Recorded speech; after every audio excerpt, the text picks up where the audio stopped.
Cockroach জনতা পাৰ্টিৰ বিভিন্ন প্ৰতিবাদমূলক কাৰ্যসূচীৰ পৰা যাতে আমেৰিকাই লাভ ল'ব নোৱাৰে তাৰ বাবে গুৰুত্ব দিব লাগিব কক্ৰোচ জনতা পাৰ্টিয়ে। মই কিয় এই কথাষাৰ কৈছোঁ, এই ভিডিঅ'টোত তাক বিস্তৃতভাৱে আলোচনা কৰিবলৈ চেষ্টা কৰিম। কাইলৈ অৰ্থাৎ 6 জুন তাৰিখে আমেৰিকাৰ পৰা কক্ৰোচ জনতা পাৰ্টিৰ ফাউণ্ডাৰ অভিজিত দীপকে ভাৰতলৈ ঘূৰি আহিব। ইয়াৰ পিছতেই কক্ৰোচ জনতা পাৰ্টিৰ সমৰ্থকসকলে দিল্লীৰ যন্তৰ মন্তৰত নিট পেপাৰ লিক কেলেংকাৰীৰ বিৰুদ্ধে প্ৰতিবাদত নমাৰ উপৰিও কেন্দ্ৰীয় শিক্ষামন্ত্ৰী ধৰ্মেন্দ্ৰ প্ৰধানৰো পদত্যাগৰ দাবী তুলিব। ইতিমধ্যে কক্ৰোচ জনতা পাৰ্টিক মুকলিকৈ সমৰ্থন কৰিছে দক্ষিণাত্য তথা বলিউডৰ অভিনেতা প্ৰকাশ ৰাজকে ধৰি লাডাখৰ ছ'চিয়েল এক্টিভিটিছ সোনম ৱাংচুকেও।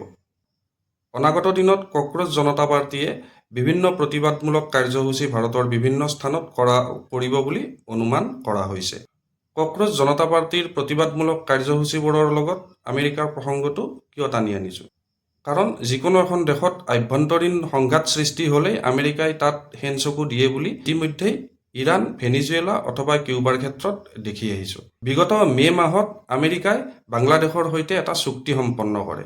চুক্তি অনুসৰি বাংলাদেশৰ 2টা বন্দৰ আমেৰিকাই ব্যৱহাৰ কৰিব আৰু বাংলাদেশৰ এই বন্দৰ দুটা হৈছে চট্টগ্ৰাম আৰু মাতৰবৰী। দুয়োটা বন্দৰৰ পৰা ভাৰতৰ দূৰত্ব নিচেই ওচৰ। ত্ৰিপুৰাৰ আগৰতলাৰ পৰা বাংলাদেশৰ চট্টগ্ৰাম বন্দৰটোৰ দূৰত্ব 200 কিলোমিটাৰতকৈ কম। চুক্তিমতে আমেৰিকাৰ সৈনিকসকলৰ এই বন্দৰ দুটাত সঘন আহ-যাহ চলিব, অবাধ বিচৰণ চলিব।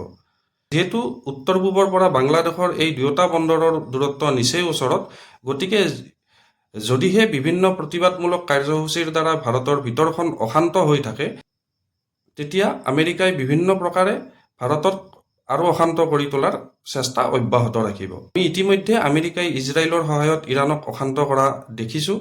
লগতে দক্ষিণ আমেৰিকাৰ দুখন দেশ কিউবা আৰু ভেনিজুৱেলাৰ ভিতৰচৰাত অশান্ত কৰি ৰাজনৈতিক হস্তক্ষেপো আমেৰিকাই এই দুয়োখন দেশত কৰা আমি ইতিমধ্যে দেখিছোঁ।